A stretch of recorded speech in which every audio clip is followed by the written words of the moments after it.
A Justiça decidiu que a reforma trabalhista vale também para quem já estava empregado antes da nova lei. Vamos tratar sobre esse assunto agora com o Johnny Silva ao vivo. O que muda, então, para quem estava trabalhando antes de 2017, Johnny Silva? Vamos explicar aqui, a gente convidou o Carlos Eduardo Amaral, advogado, especialista em causas trabalhistas. Doutor, primeiro eu queria que o senhor explicasse para a gente, né, que ação é essa que gerou essa decisão do TST. Boa tarde para o senhor. Aliás, bom dia, né? Bom dia, Johnny. Bom dia, Fabíola. Bom dia, Kaique. Então, essa decisão do TST é o julgamento de um tema de recursos repetitivos. O que é isso? Quando o TST ele começa a verificar que determinada matéria, determinada questão, ela está sendo demandada de forma repetitiva, ele estabelece algum recurso para julgar e estabelecer uma tese vinculante para todos os processos trabalhistas que discutem aquela questão.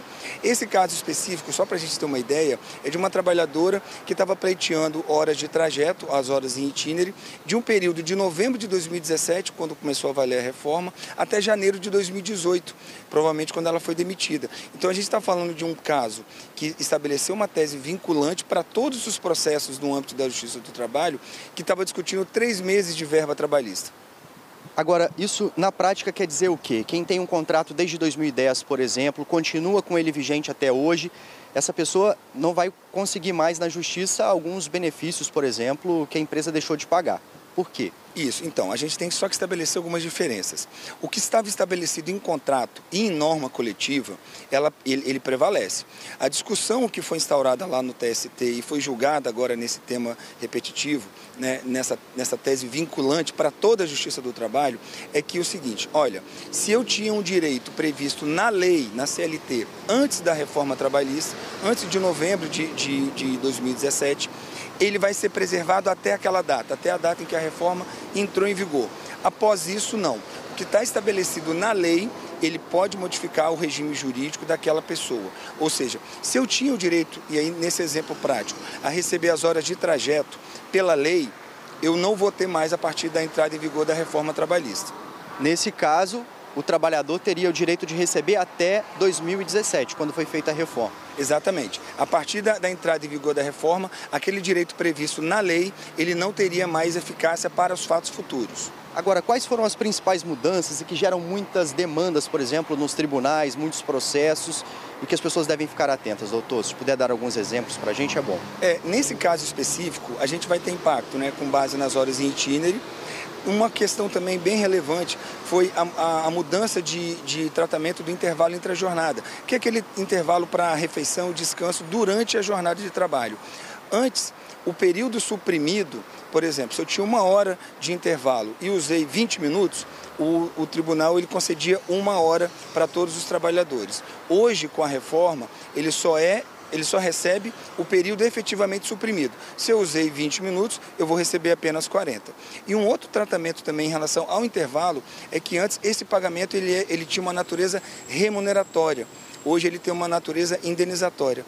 E como é que isso impacta? Isso impacta diretamente na questão de cálculo de algumas verbas trabalhistas. Porque se a supressão ela for habitual, esse pagamento, antes da reforma, ele incorporava o salário para o cálculo de outras verbas trabalhistas. Isso vale para todo mundo, para todas as regras que são para todos os trabalhadores. No caso de acordo coletivo, isso não vale. Se a pessoa entrou numa empresa que oferecia determinados benefícios e resolveu cortar, isso não pode acontecer, por conta da própria empresa. Isso, olha só, o que estava estabelecido em contrato, ele permanece, porque a gente... No próprio direito do trabalho, a gente tem um princípio que é o princípio da norma mais benéfica, da condição mais benéfica ao trabalhador.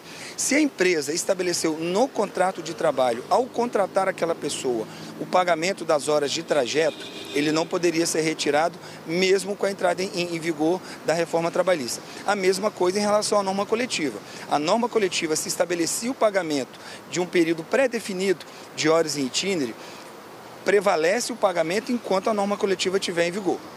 Todo mundo agora que tem algum tipo de processo na justiça, que tenha a ver com esse processo que foi julgado, passa a ter a mesma decisão, doutor, ou não? Isso ainda vai para outra instância? Então, na Justiça do Trabalho, o TST já estabeleceu a tese vinculante de que a reforma ela é aplicada de forma imediata aos contratos anteriores a ela.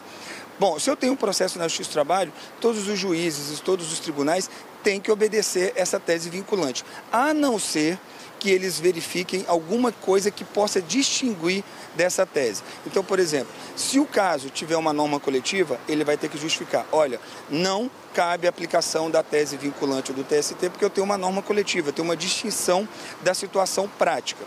Agora, se a questão vai morrer, vamos colocar assim, no TST, é uma grande questão que vai ter que ser levada para quem for se sentir prejudicado ao Supremo. Do TST, ele só poderá levar essa discussão para o Supremo se entender que há uma violação, alguma norma, algum artigo da própria Constituição Federal. Muito obrigado pelas informações, doutor Carlos Eduardo Amaral, explicando para a gente. Então, se você tem alguma dúvida, depois pode assistir de novo a nossa entrevista, vai estar lá no G1. Muito importante esclarecer para os trabalhadores, que são muitos, né? Inclusive que já devem estar saindo de casa agora. Volto com vocês aí no estúdio. Obrigado, Johnny Silva, pela participação aqui no Bom Dia Espírito Santo e também ao advogado.